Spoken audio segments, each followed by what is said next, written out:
Hola, ¿cómo están? Bienvenidos. Aquí arrancamos lo que hay que saber. Hoy nos llegamos a visitar al doctor Fabián González.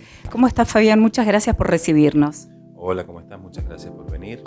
Bueno, contame, época de invierno, diferentes patologías respiratorias, ¿qué es lo que más se está dando y por qué se dan todas estas patologías? Bien.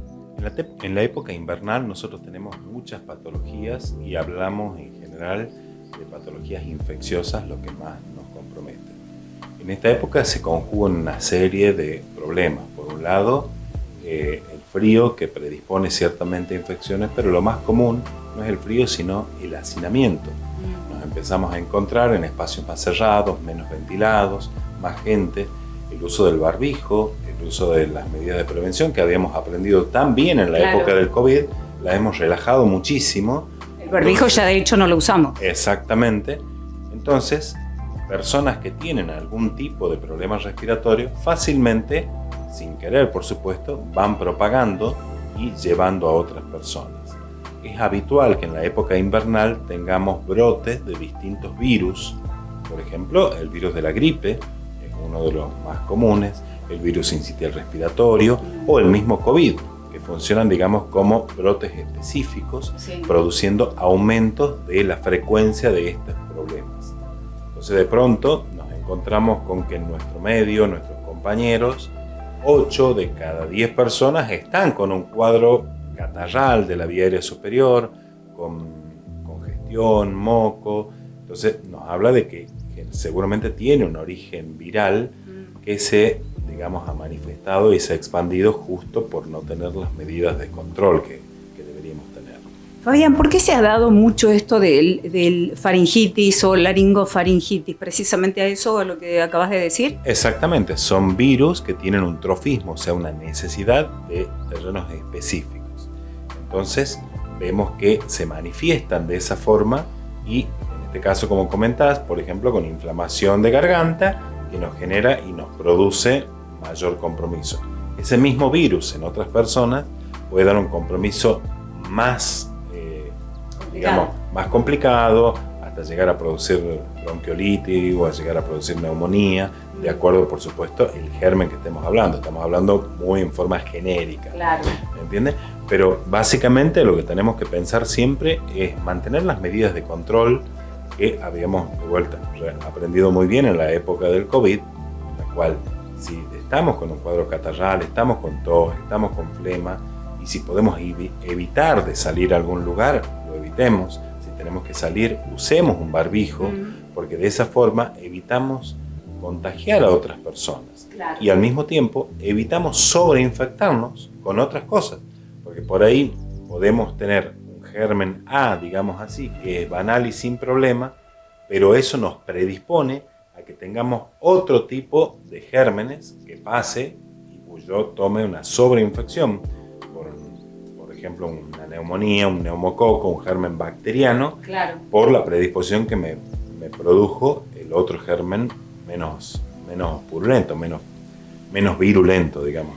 Fabián, la verdad que se complica todo en el sentido de que hablamos de COVID, hablamos de dengue, hablamos de chikungunya, hablamos de faringitis, hablamos de gripe y todos tienen prácticamente el mismo cuadro.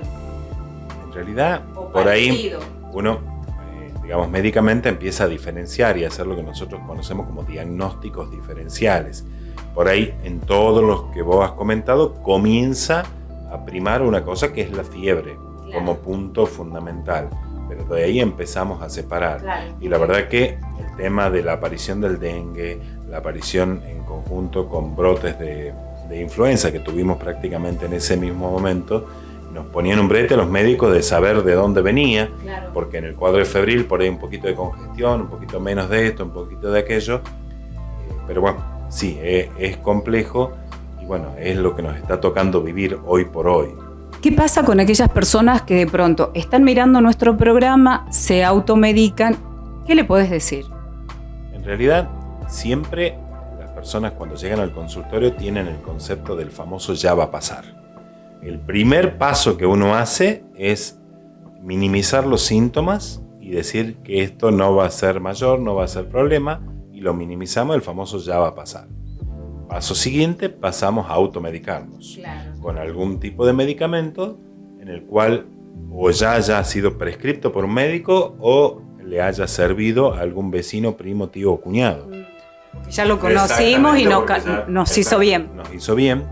Y cuando no funcionan esas cosas, recién consultamos a un profesional. Obviamente, la idea es que la consulta sea precoz.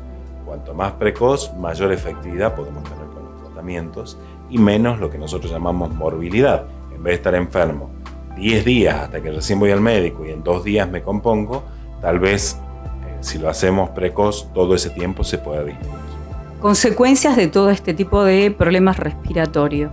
Es muy variable porque depende de la etiología que ha tenido. Hay procesos que dejan su marca y nos pueden llegar a un cierto grado de incapacidad o dificultad, y otros, a pesar de ser problemas graves, por ejemplo una neumonía por neumococo, una vez tratado desaparece y no nos deja ninguna marca inmunológica ni ninguna alteración a nivel de la vía respiratoria. ¿Qué le decís a la gente que de pronto todavía no se vacunó? Que urgente se vacune.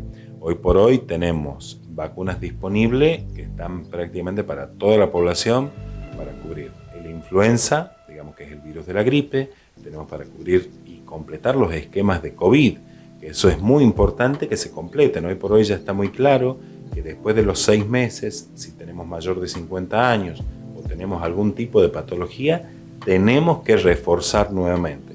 No importa si ese refuerzo corresponde a nuestra 4ª vacuna, nuestra 5ª vacuna, nuestra 6ª vacuna, no hace falta una indicación médica, hay que llegarse a un centro vacunatorio. Y también tenemos la vacuna contra el neumococo, que es muy efectiva y que también está disponible en todos los centros de vacunación. Bueno, recomendaciones para la gente que de pronto está mirando nuestro programa, tiene alguna sintomatología, ¿con qué arranca? Bueno, hace un ratito lo dijiste, lo primero y lo más común es la fiebre. Sí, o sea, controlar la fiebre, digamos que sería lo más importante, y hacer una consulta precoz al médico, no basarse en el famoso ya va a pasar. Y tampoco la automedicación. Por supuesto. Fabián, muchísimas gracias por recibirnos, muchas gracias. Muchas gracias a ustedes. Usted no se vaya, tenemos más temas aquí en Lo que hay que saber.